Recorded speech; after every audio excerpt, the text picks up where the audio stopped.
Hello student, welcome to this video. और इस video में फिर हम कस्टिग्लियानो थ्योरम के फ्रेम की बात करेंगे। अभी तक हम बीम में जो भी डिस्प्लेसमेंट था अलग अलग पॉइंट पे जहाँ भी पूछा गया था प्रॉब्लम में, वहाँ आपने जो है उस प्रॉब्लम को कस्टिग्लियानो थ्योरम से सॉल्व कर लिया। अब हम इस क्वेश्चन में हम फ्रेम का एक प्रॉब्लम लेकर आ रहे हैं और उस फ्रेम के प्रॉब्लम में फ्री इंड पे जो है हमारा डिस्प्लेसमेंट पूछा जा रहा है। हॉरिजॉन्टल और वर्टिकल दोनों डिस्प्लेसमेंट पूछा जा रहा है, तो उसको कस्टिग्लियानो थ्योरम से हमें सॉल्व करना है, पता लगाना है कि क्या डिस्प्लेसमेंट आएगा। तो मैं पहले क्वेश्चन लिख देता हूं। क्वेश्चन हमारा है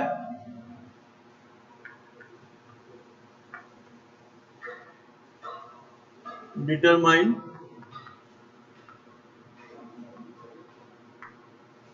vertical and horizontal displacement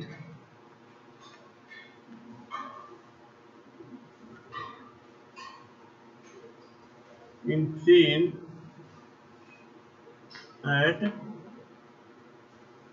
three in of given frame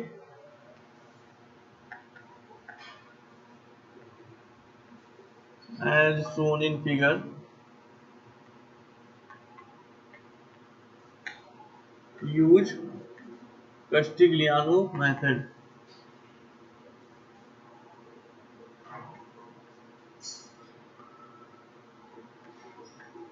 Take EI की जो वैल्यू है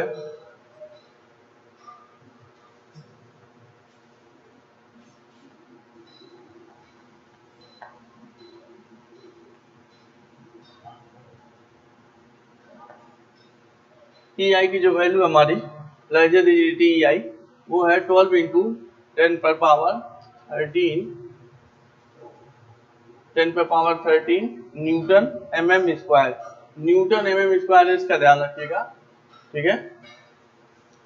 अब हमें क्या करना है, हम पहले फिगर आपको ड्रा करके दिखाते हैं।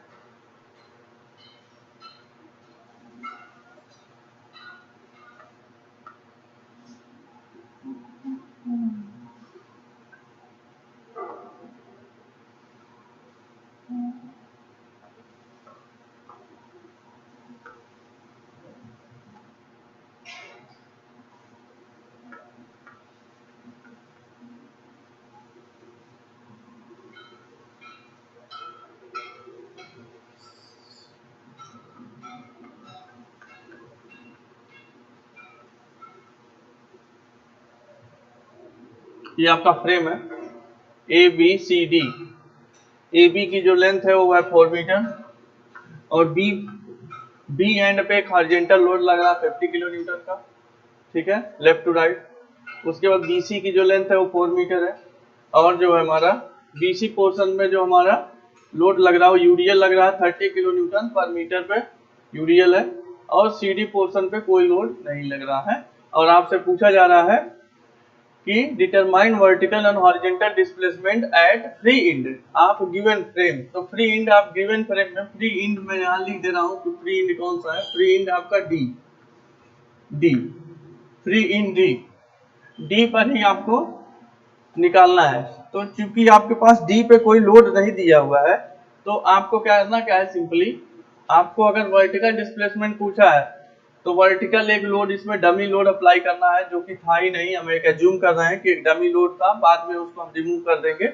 उसके रिस्पेक्ट में जब डिफरेंशिएट कर लेंगे तो उसको हम रिमूव कर लेंगे, जीरो मान लेंगे बाद में, जैसे कि पहले वाले क्वेश्चन में आप देख चुके होंगे। और उसके बाद हॉरिजॉन्टल डिस्प्लेसमेंट पूछा है तो हॉरिजॉन्टल इसमें एक डमी लोड अप्लाई कर देंगे P। उसके बाद से जो है उसके रिस्पेक्ट में डिफरेंशिएट कर लेंगे स्ट्रेन एनर्जी निकाल के, फिर उसको जीरो मान लेंगे। तो अभी हम देखते हैं, ये है ये एक्चुअल फ्रेम था।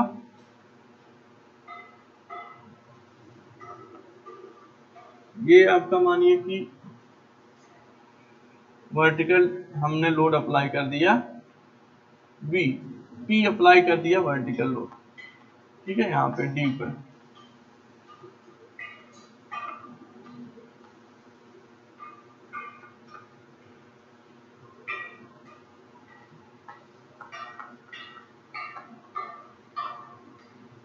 यहाँ आप लिखोगे ये 4 मीटर है, ये 4 मीटर है, और ये आपका है 2 मीटर। तो यहाँ पे लिखोगे आप फ्रेम विथ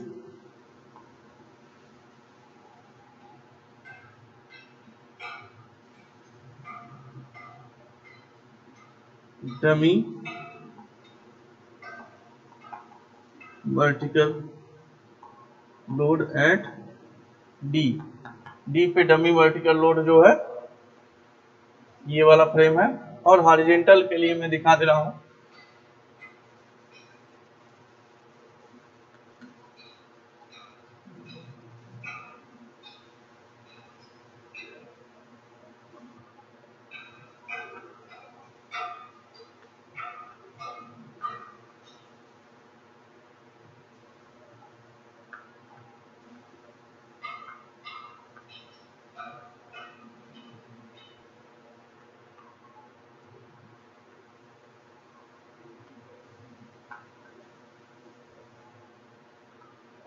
यहाँ आप लिखोगे frame with dummy horizontal load at D. ठीक है, ये दोनों आप फिगर बना लिए। अब इसी फिगर से हमें चलना है। ठीक है, क्योंकि डमी है ही नहीं कहीं भी, इसको भी पी मान लें एक बार, इसको भी पी। तो हमें, चूंकि हमें पता है कि हमारे पास कोई लोड है नहीं डी पॉइंट पे, तो हम बाद में क्या करेंगे, उसको हम 0 मान लेंगे, जैसे कि पहले आप देखे होंगे क्वेश्चन। तो सबसे पहले क्या करना है आपको, सबसे पहला काम आप पहले यहाँ पे लिखोगे for calculation of vertical displacement.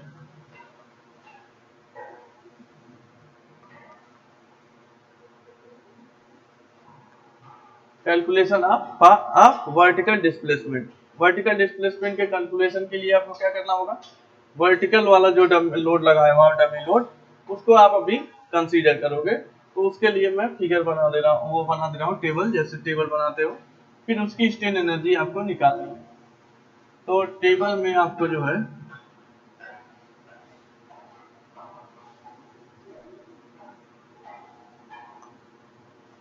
Portion limit, origin लिख लीजिए, ओरिजिन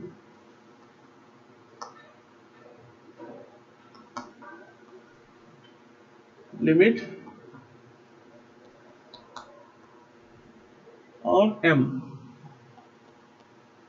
ठीक है, ये चीजें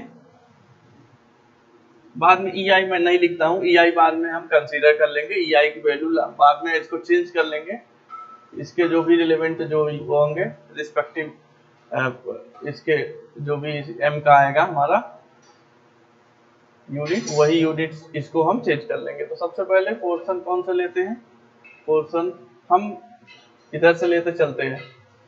तो हम पहले लिखते हैं, मान लो ए बी पोर्शन है, एक बी सी पोर्शन है और एक सी डी पोर्शन है। तो हमें चलना कहाँ है, आपको मैंने बताया भी था कि हमेशा फ्री एंड की तरफ से ही चलते हैं, फिक्स एंड की तरफ, फ्री एंड से fix and, from starting from free and towards the fix and. तो हम क्या करेंगे, ओरिजिन हम कहाँ सेलेक्ट करें, तो हम पहले यहाँ से अब समझ में आएगा, जब हम इधर से चलते आ रहे हैं, तो हम कहाँ चलेंगे, इधर से चलते आ रहे हैं। तो सबसे पहले सी डी पोर्शन में डी होगा ओरिजिन, बीसी में सी होगा, ए बी में कौन सा होगा, बी होगा। ठीक है, लिमिट क्या क्या है, ए बी की लिमिट आपको पता है 0 to 4 है, इसकी भी लिमिट, बीसी की भी लिमिट 0 to 4 है, इसकी लिमिट 0 to 2 है। ठीक है, अब मोमेंट निकालना हो तो इस फिगर में आप देख लीजिए, इस फिगर में मोमेंट निकालना हो तो मानिए कोई एक्स सेक्शन है, यहाँ पे एक्स सेक्शन है, तो उसी एक्स पे मोमेंट निकालना हो तो क्या मोमेंट आएगा, इस पे सी डी पोर्शन में अगर मोमेंट देखोगे तो मोमेंट क्या आएगा, क्योंकि लोड वर्टिकल लग रहा है तो परपेंडिकुलर डिस्टेंस कुछ पाएगा नहीं इस सेक्शन में कोई परपेंडिकुलर लोड लग नहीं रहा इसके लाइन ऑफ एक्शन से, तो इसके मतलब क्या है, यहाँ मोमेंट होगा 0। ठीक है, उसके बाद इस वाले पोर्शन में आओगे, यहाँ से हम ओरिजिन ले रहे थे, यहाँ से x मानोगे, कहीं x इधर से कहीं माने आप। अब क्या मोमेंट आएगा, मोमेंट जो भी आएगा वो दो तरीके से आएगा, एक तो इस p की वजह से आएगा मोमेंट, तो क्या होगा p इंटू एक्स, और p इंटू एक्स क्या होगा, हॉगिंग होगा, हॉगिंग को हम माइनस कंसीडर कर रहे हैं। उसके बाद ये होगा 30 किलो न्यूटन मीटर है इस पे, तो 30 किलो न्यूटन मीटर ऐसे लगेगा इस पे, ये भी हॉगिंग में जाएगा 30 किलो न्यूटन मीटर, तो 30 इंटू एक्स बाई 2, मतलब कि दोनों हॉगिंग होगा, तो दोनों हमने लिखता है माइनस, हमको माइनस लिखना है तो मैं लिखता हूँ माइनस, ब्रैकेट में ही माइनस कर लेता हूँ, दोनों माइनस है तो मैं लिखता हूँ P x minus P x plus 30 x square by 2, मतलब मैं लिख दूँ 15 एक्स स्क्वायर, ये होगा ना 15 एक्स स्क्वायर। ठीक है, हो जाएगा, ये दोनों हॉगिंग में था तो दोनों हॉगिंग को हमने ऐड करके माइनस का साइन लगा दिया, क्योंकि हॉगिंग मोमेंट को हमें कंसीडर क्या करना है, निगेटिव लेके चलना है। ठीक है, अब हम आ जाते हैं कहाँ पे, अब हम आ जाते हैं ए बी पोर्शन में। ए बी पोर्शन में ओरिजिन लेना है बी से और यहाँ से एक्स डिस्टेंस। ठीक है, एक्स डिस्टेंस, तो क्या होगा एक्स डिस्टेंस पे, इसकी वजह से मोमेंट इसमें कोई वेरिएबल वेरी करेगा नहीं, इसकी वजह से जो मोमेंट यहाँ होगा वो कांस्टेंट मोमेंट होगा, और वो कांस्टेंट मोमेंट कितना होगा, वो कांस्टेंट मोमेंट आपका होगा 30 इंटू ये 4, मतलब 120 का कांस्टेंट मोमेंट यहाँ पे आएगा, और वो कैसा आएगा, वो आएगा यहाँ पे हॉगिंग टाइप का, ऊपर से आएगा इस तरफ, जो 30 किलो न्यूटन ऊपर से लग रहा है और इस तरफ आप भेजोगे तो क्या करेगा, इस पूरे सेक्शन को हॉगिंग करेगा ना, ऊपर उठाएगा, दोनों हॉगिंग हो रहा है तो माइनस, तो माइनस का 120 किलो न्यूटन मीटर, इसकी वजह से, इस यूडीएल की वजह से इस पे जो होगा कांस्टेंट मोमेंट कितना होगा, इस यूडीएल की वजह से होगा 30 इंटू कितना डिस्टेंस है 4, यही आएगा टोटल 120 किलो न्यूटन मीटर, ये आएगा इसकी वजह से। इसकी वजह से क्या आएगा 50 multiplied by x, 50 multiplied by x, और ये भी हॉगिंग होगा, ऊपर की तरफ उठाएगा तो होगा 50 मल्टीप्लाइड बाई एक्स, ये भी हॉगिंग होगा 50x, मतलब ये दोनों हॉगिंग होंगे तो हम दोनों को ऐड कर लेते हैं और माइनस का साइन लगा देते हैं। ठीक है, और क्या होगा,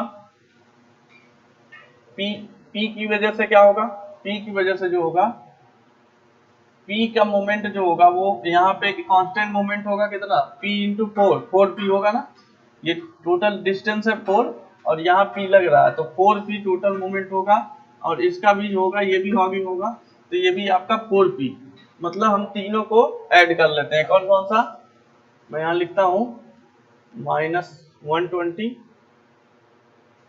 -120 उसकी यूडीएल की वजह से, प्लस उस 50 किलो न्यूटन की वजह से 50x, और P की वजह से कितना होगा 4P, और तीनों हॉगिंग है तो तीनों हमने माइनस आगे लगा दिया और सबको मैंने ऐड कर लिया। ठीक है, तो ये टोटल हमारे हर एक पोर्शन का जो डमिंग वर्टिकल मोमेंट लोड था उसकी वजह से हर एक पोर्शन का हमने मोमेंट निकाल लिया है। अब क्या करेंगे, अब स्ट्रेन एनर्जी हम फाइंड करते हैं, यू की वैल्यू क्या होती है, integration of 0 to L m square upon 2 या इंटू डी एक्स, तो ये वाला काम अब हम करते हैं, तो इसको मैं मिटा देता हूँ फिलहाल इधर।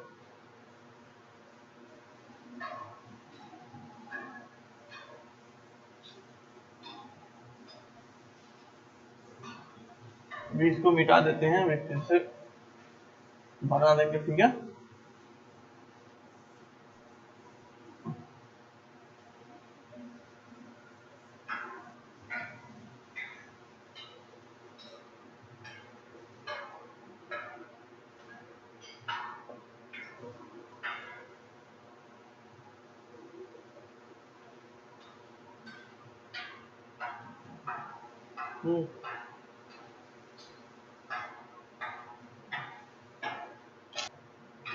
तो यहाँ पे देखोगे आप, यहाँ पे ये वाला मोमेंट हम एक बार और दिखा देते हैं, थोड़ा सा इसमें मिस हो गया है डिस्टेंस लेने में।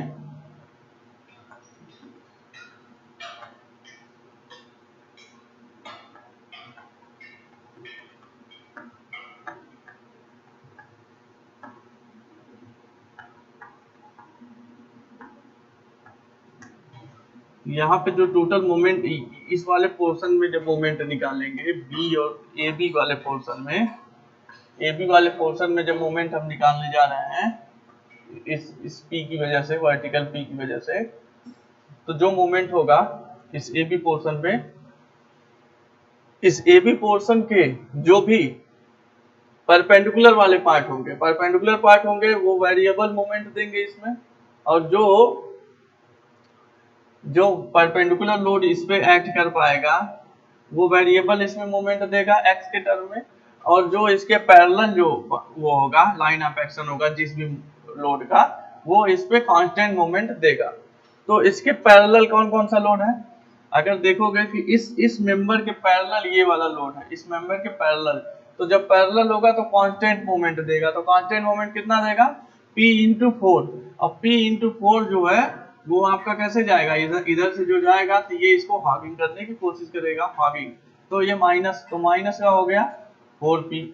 उसके बाद ये क्या है 30 किलो न्यूटन मीटर, तो मैंने क्या वहां मिस कर दिया अभी, जो हमने मल्टीप्लाई पूरा नहीं किया है, 30 किलो न्यूटन पर मीटर यूडीएल है, मैंने इसको कंसीडर कर लिया सिंपली यूनिट उसमें लोड में, मैंने इसको पॉइंट लोड में कंसीडर कर लिया है। तो 30 किलो न्यूटन पर मीटर, तो टोटल लोड कितना है 4 मीटर में मल्टीप्लाई करोगे तो टोटल लोड होगा 120 न्यूटन।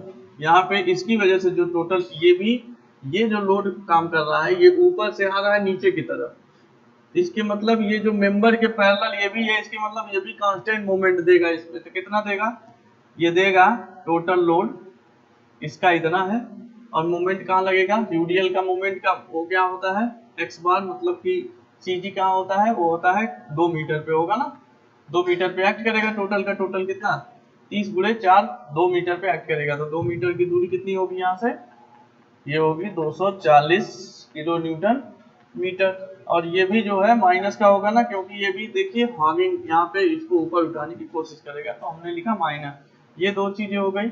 उसके बाद 50 किलो न्यूटन, ये भी किसी एक्स डिस्टेंस पे अगर हम देखने जाएंगे, अब देखेंगे यहाँ पे इस मेंबर के ये लोड जो है परपेंडिकुलर है, इसके मतलब जब परपेंडिकुलर है तो वेरिएबल मोमेंट देगा एक्स के टर्म में देगा, तो कितना देगा 50 इंटू, देखिए 50 का ऐसे आएगा 50 इंटू एक्स, तो 50 इंटू एक्स क्या करेगा, इसको ऊपर उठाएगा इस वाले को, तो हमने क्या किया इसको 50 इंटू एक्स लिखा, माइनस का 50 इंटू एक्स। तो देखो तीनों माइनस में है, तो क्या होगा, तीनों हम माइनस में यहाँ लिखते हैं, तीनों माइनस, और यहाँ पे 4P प्लस 240 प्लस 50, तो यह 220 को हमने लिखा है यहाँ पे 240, ठीक है, minus 240 plus 50x plus 4P, ये हो गया। अब आपका है ये, अब हम मिटा देते हैं इसको, अब हम स्ट्रेन एनर्जी निकालेंगे, ठीक है, फिर उसको डिफरेंशिएट कर देंगे लोड के उसमें रिस्पेक्ट में, तब डिफ्रैक्शन पता चल जाएगा। तो सबसे पहला काम क्या है, स्ट्रेन एनर्जी यू निकालना। यू क्या होता है हमारा, यू होता है हमारा 0 to L m square upon 2EI into dx, ठीक है। यहां से तीनों अलग अलग पोर्शन का निकालना है, तो सबसे पहले आप किसी पोर्शन यही स्टार्ट करें ए बी से, इसका लिमिट है 0 टू 4, m स्क्वायर मतलब किसका स्क्वायर, माइनस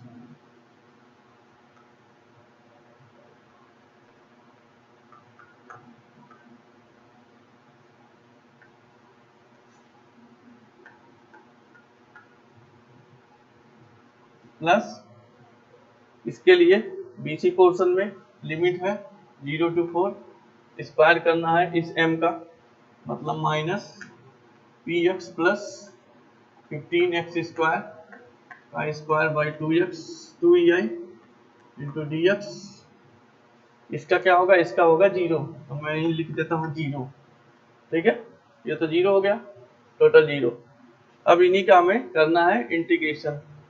तो सबसे पहले क्या करें, आपको पता है कि आपको करना क्या है, आपको यही सीधे del U upon del P कर लेना है, क्योंकि वो था हमारा डमी मोमेंट, डमी लोड था हमारा P। तो यहीं पहले इंटीग्रेशन के अंदर इसको डिफरेंशिएट कर लेते हैं विद रिस्पेक्ट टू P। होगा 0 to 4, इसका करोगे आप तो इसका क्या होगा, आपको 2 बाहर आ जाएगा, माइनस का 2, 240 plus 50x plus 4p with respect to p कर रहे हैं, ध्यान दीजिएगा आप, 2ei इंटू, अब क्या करेंगे ब्रैकेट के अंदर का वो करेंगे, तो इसमें p कहाँ है, यहाँ पे है, तो होगा 4dx होगा ना। बाकी तो कांस्टेंट वैल्यू है, सब जीरो हो जाएंगे, 4p की जगह 4 हो जाएगा, ठीक है। उसके बाद प्लस इसका करेंगे 0 to 4 p के रिस्पेक्ट में डिफरेंशिएट, तो माइनस 2 आगे आया, px प्लस 15x स्क्वायर, उसके बाद इंटू इसमें क्या px में क्या बचेगा, x बचेगा, ठीक है। px में x बच जाएगा, एरिया तो 0 हो जाएगा, और अपॉन 2ei, ठीक है, ये हो गया, और वो प्लस 0 है। अब इसको आप सॉल्व करिए, इसको आप जब सॉल्व करेंगे 2 से 2 कैंसिल हो गया, 2 से 2 कैंसिल हो गया, ठीक है। 4 में मल्टीप्लाई कर लीजिए या तो इसको बाहर निकाल लीजिए, तो मैं सिंपली क्या करता हूँ, बाहर निकाल लेता हूँ।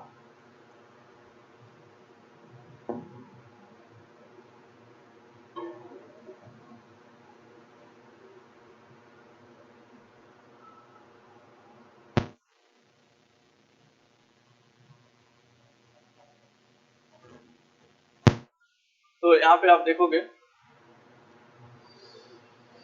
ये जो है -2 है, माइनस यहाँ पे देखेंगे आप माइनस का स्क्वायर था, तो अगर इसको हम लिख लेते हैं यहाँ पे -1, अब भी कोई फर्क नहीं पड़ता, या तो सीधा माइनस ही रहने दीजिए, तो माइनस का स्क्वायर तो माइनस खत्म हो जाएगा यहाँ पे, और यहाँ भी माइनस खत्म हो जाएगा, तो सिंपली हम अलग ना करके यहीं आपको प्लस बता दें, यहीं मैं प्लस बना देता हूँ, इसको प्लस हो गया और ये भी आपका प्लस हो गया, क्योंकि ये दोनों जो है स्क्वायर के टर्म में है, तो ये तो माइनस खत्म हो जाएगा, ठीक है ना।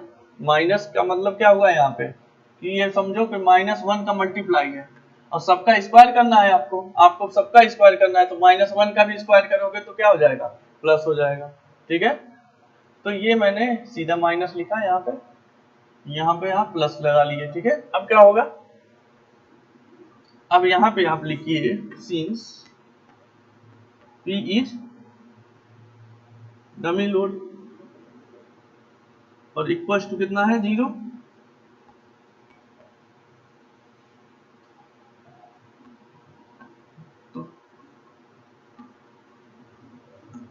तो वैल्यू को पुट कर लिए P की, तो P की जो वैल्यू पुट करेंगे तो del U upon del P is equal to क्या हो जाएगा, 0 to 4, P की वैल्यू यहाँ पुट करिए, तो ये 0 बन गया, और बचा क्या हमारे पास, हमारे ये 2 से 2 कैंसिल हो गया, तो मेरे पास जो बच रहा है वो आ रहा है, ये आपका 4 में मल्टीप्लाई हो गया इसका, तो ये हो गया आपका 0, और यहाँ पे आपका हो गया, ये हो गया 0 और 4 6 960 plus 200x by EI into DX, ये हुआ, ये वाला टर्म्स क्या हो गया, 0 हो गया, क्योंकि P की वैल्यू थी ही नहीं, वो 0 थी ही, प्लस इसमें क्या होगा, इसमें ये 0 बन जाएगा, तो ये होगा 2 से 2 कैंसिल हो गया, तो क्या बचा आपका 15x स्क्वायर, तो मतलब 15x क्यूब, यहाँ हो गया 0 to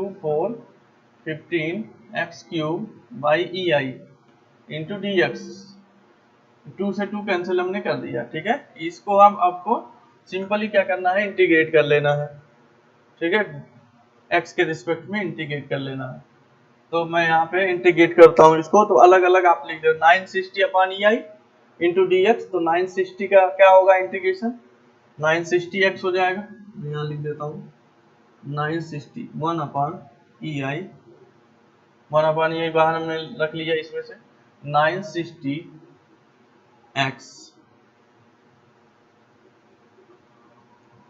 0 to 4 plus 200 x square by 2 0 to 4, ये तो इसका हो गया, प्लस 1/ei 15x² का 15x³ का क्या होगा 15x/4 0 to 4। ये टोटल आपका आ गया, डिफरेंशिएशन हो गया विथ रिस्पेक्ट टू x, और यही जो वैल्यू होगी वही होगी किसके बराबर, वही होगी del U upon del P के बराबर। Del U upon del P क्या देता है, del U upon del P देता है डिफ्लेक्शन। और किसका ये p कौन से उसमें लगाए थे हम, वर्टिकल डायरेक्शन में था, तो यहाँ लिखोगे v।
टेक्निकल इधर से शायद साउंड नहीं आ रही थी, तो एक बार मैं रिपीट करना चाहूँगा।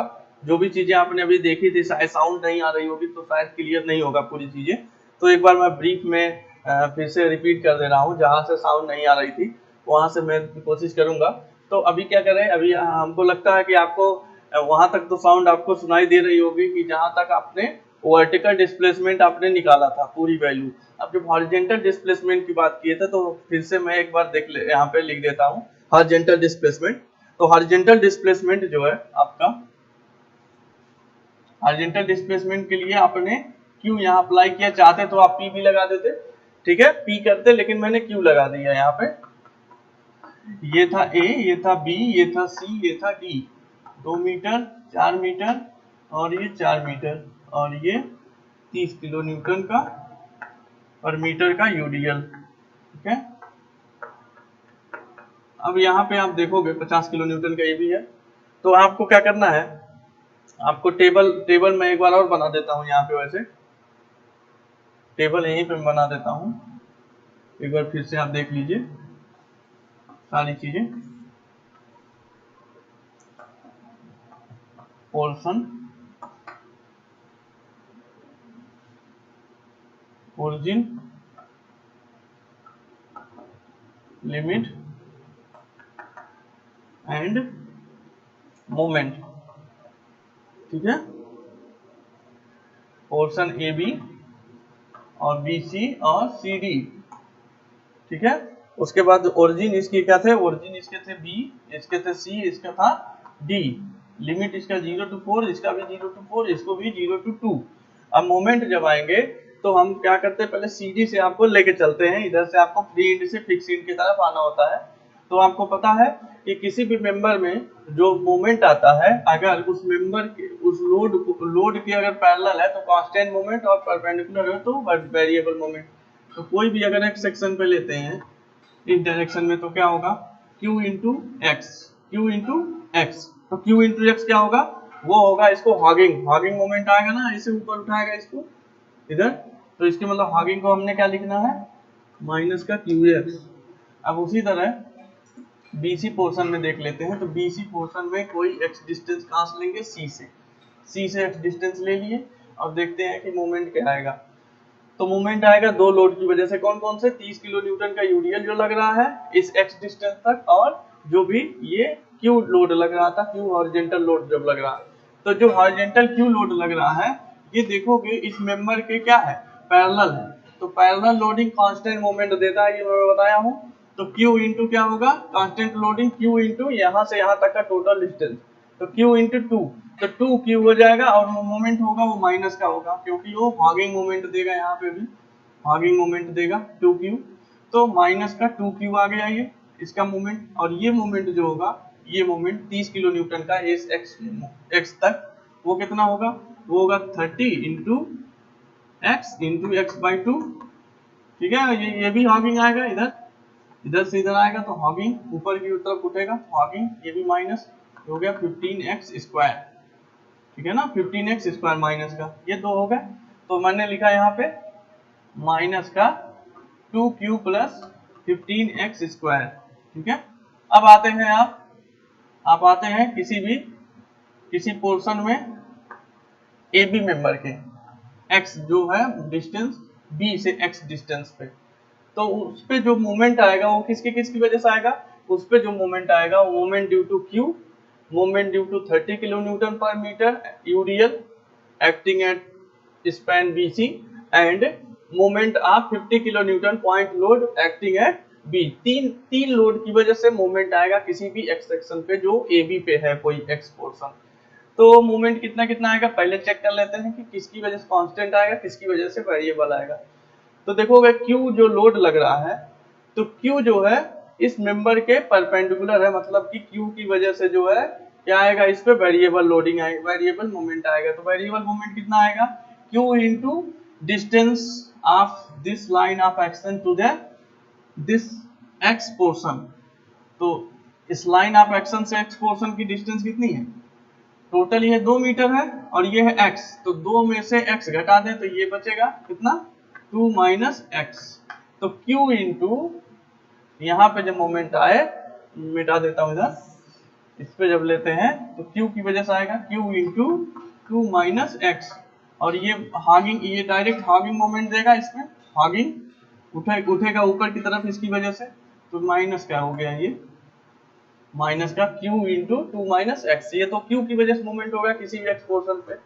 अब ये 30 किलो न्यूटन पर मीटर जो यूडीएल लग रहा है, इसका जो लाइन ऑफ एक्शन है ये इस मेंबर के डायरेक्शन के पैरेलल है। इसके मतलब जब पैरेलल है तो लोड जो भी मोमेंट आएगा इस मेंबर पे वो कांस्टेंट मोमेंट आएगा। कितने का आएगा constant moment, 30 into 4 into 2 means कितना, 240।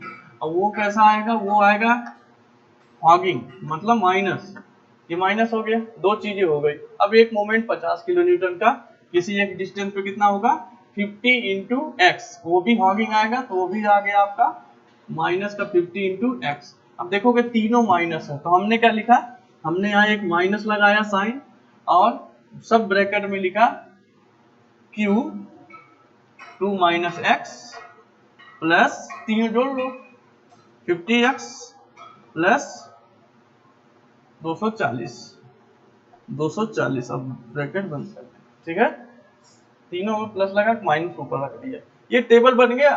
तो टेबल जब बना उसके बाद हमने क्या किया, हमने u निकाला। अब ये इसका काम खत्म हो गया। अब इस टेबल से हमने u निकाला, u क्या होता है, m square upon 2e into dx।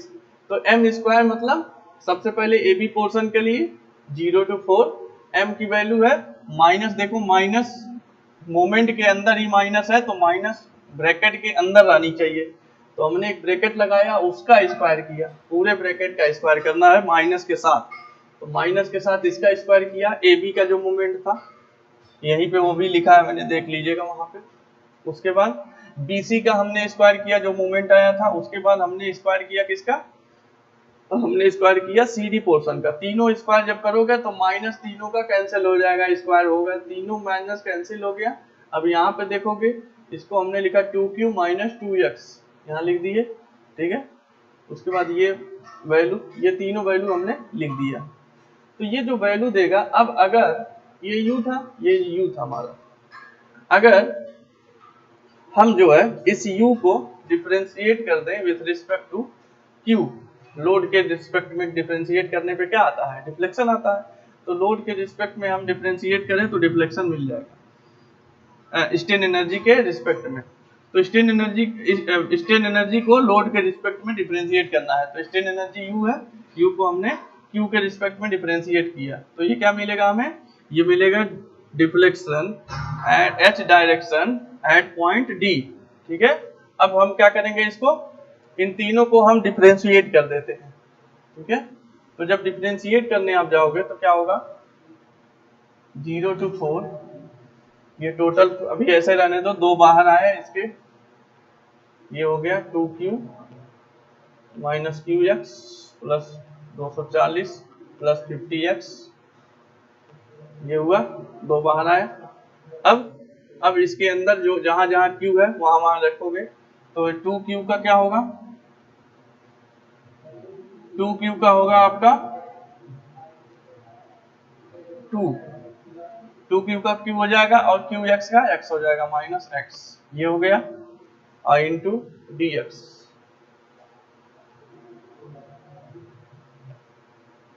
One 2ei, ये हो गया, प्लस इसका करोगे आप 0 to 4, दो बाहर ले ले, यहाँ क्या आएगा 2q प्लस 15x स्क्वायर, और फिर अंदर के इसके उसको करोगे तो क्या होगा, q के रिस्पेक्ट में ये आएगा 2 into D x upon 2ei, plus इसको करोगे आप तो q स्क्वायर मतलब 2q होगा 2q X square upon 2ei into D X 0 to 2, ये टोटल हो गया हमारा differentiation with respect to q, ठीक है। अब क्या करना है, इन तीनों, अब आपको समझ में आ गया होगा यहाँ पे, अब उसको हमको सॉल्व कर लेना है सिंपली तीनों को। तो हम तीनों को सॉल्व करने जाते हैं।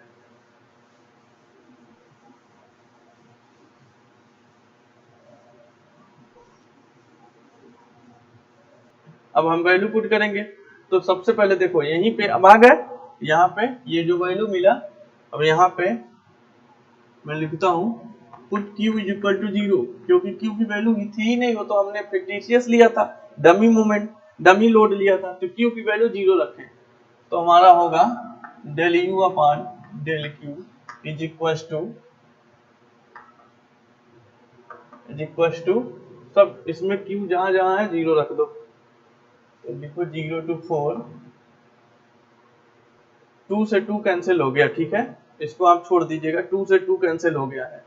उसके बाद 2q में q की वैल्यू हो गई 0, तो ये खत्म, ये भी खत्म, तो बचा क्या हमारे पास 240 प्लस 50x और ब्रैकेट में 2 minus x, 240 plus 50x 2 minus x, ये बचा अपॉन ई आई हो गया, 2 से 2 कैंसिल हो गया dx, ठीक है ना। 2q में q 0 हो गया, ये 0, तो ये खत्म हो गया, दोनों दोनों खत्म हो गए, 2 से 2 कैंसिल हो गया था, ये इतना बचा और ये बचा, ठीक है dx।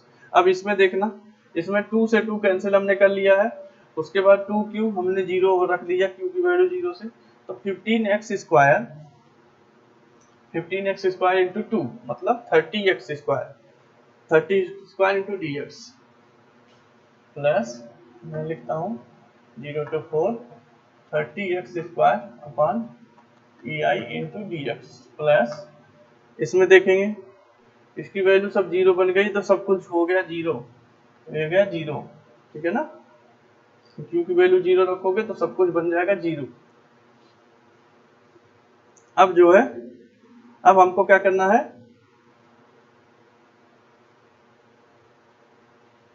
हमें जो है इंटीग्रेट कर देना है इसको x के रिस्पेक्ट में, तो H D is equal to होगा, इंटीग्रेट करिए इसको, तो 240 होगा 240x प्लस में पहले मल्टीप्लाई भी तो करना पड़ेगा, आगे हमें मल्टीप्लाई करते हैं, तो 240 सबको मल्टीप्लाई करें, तो 240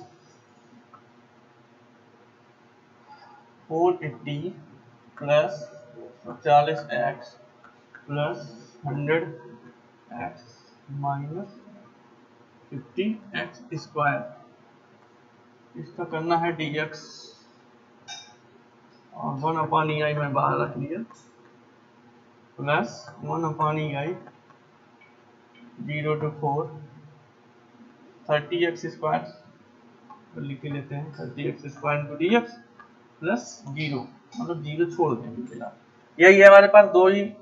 अब इसी को हमें करना है इंटीग्रेट, 1 अपॉन ई आई इंटू, हम इसको करते हैं 480 का क्या होगा 480x प्लस 240x स्क्वायर, तो 240x स्क्वायर बाई 2 मतलब 120x square, 120x square plus 100x, 100x का क्या होता है 100x मतलब हो गया आपका 100x स्क्वायर बाई 2 मतलब 50x square plus sorry minus 50x square का क्या होगा 50x cube by 3, 50x cube by 3, इसको 0 to 4 करना, ठीक है, इसको चाहो तो जोड़ लेना, 170x स्क्वायर में डायरेक्ट लिख ले रहा हूँ, आप समझ गए होंगे, 120x स्क्वायर 50x स्क्वायर, मैं सीधा लिखता हूँ 170x स्क्वायर, ठीक है ना, 170x स्क्वायर।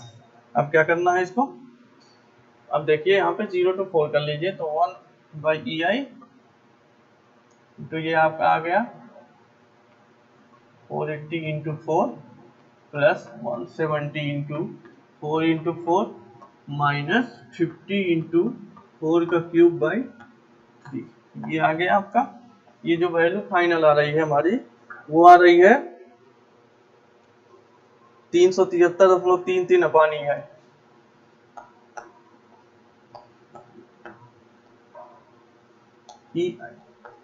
ये वैल्यू आ रही है डेल्टा एच डी, ठीक है, ये वैल्यू आ गई। अब क्या करेंगे, अब जो है हमें ई आई की वैल्यू पुट कर देनी है, ई आई की हमें वैल्यू पुट करनी है, ई आई की वैल्यू हमने कितना निकाला था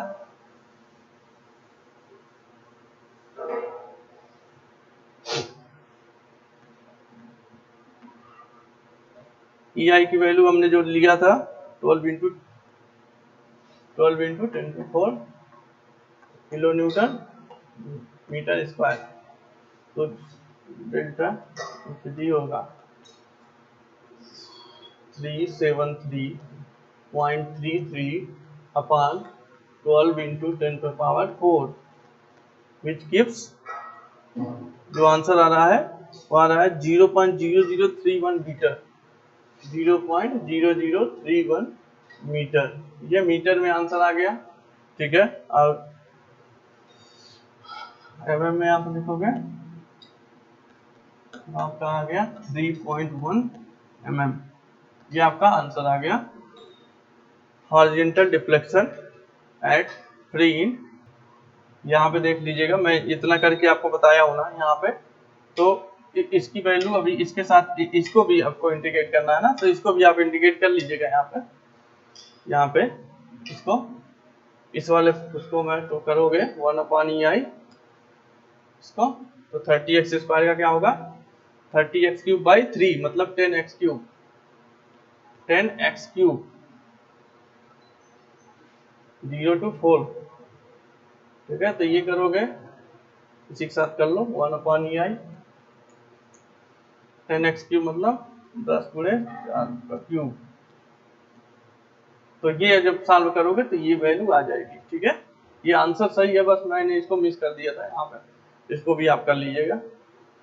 तो ये जो वैल्यू आपकी आ गई, ये हॉरिजॉन्टल डिस्प्लेसमेंट की वैल्यू आ गई। तो देखा होगा कि अगर कहीं भी आपको डिस्प्लेसमेंट पूछा रहे तो अगर वहां पे लोड गिवन है तब तो कोई बात नहीं है, उसको P मान लीजिए। अगर लोड गिवन है, जैसे मानिए डी पे पूछ रहा था आपसे, अगर नहीं दिया होता, अगर दिया होता वहां पे कि 10 किलो न्यूटन का लोड लग रहा है, वर्टिकल लग रहा है, हॉरिजॉन्टल जो भी है, तो आप क्या करते थे वहां पे आपको मानना कुछ नहीं था, वो 10 किलो न्यूटन को P मान के चलना था। उसके बाद जैसे अभी हमने P को 0 रखा या Q को 0 रखा, तो वहां पे P और Q को 0 ना रख के जो भी उसकी डेफिनेट जो वैल्यू थी, जो गिवन वैल्यू रहती, वो रख देते। जैसे 10 किलो न्यूटन होता तो लास्ट में जब हम यहाँ पे P की वैल्यू Q की वैल्यू 0 रख दिए, तो वहां पे Q की वैल्यू 0 ना रख के अगर Q की कुछ 5 किलो न्यूटन 10 किलो न्यूटन कुछ वैल्यू दी रहती, तो वैल्यू आप यहाँ पुट कर लेते, ठीक है ना। तो ये सिंपली जो है हमारा कास्टिग्लियानो थ्योरम से हॉरिजॉन्टल वर्टिकल डिस्प्लेसमेंट निकल जाता है। अब जो है अगले वाले हम वीडियो में आपको क्वार्टर सर्किल का या फिर सेमी सर्किल का कोई अगर एक आर्च हो, ठीक है, आर्च टाइप का कोई बीम हो, तो उस पे मैं बताऊंगा कि उसमें जो डिफ्लेक्शन आएगा, एंगुलर डिफ्लेक्शन जिसको बोलते हैं, तो एंगुलर डिफ्लेक्शन कैसे पता लगाएंगे कास्टिग्लियानो मेथड से, तो हम अगले वीडियो में वो आपको बताएंगे। Thank you so much for watching this video.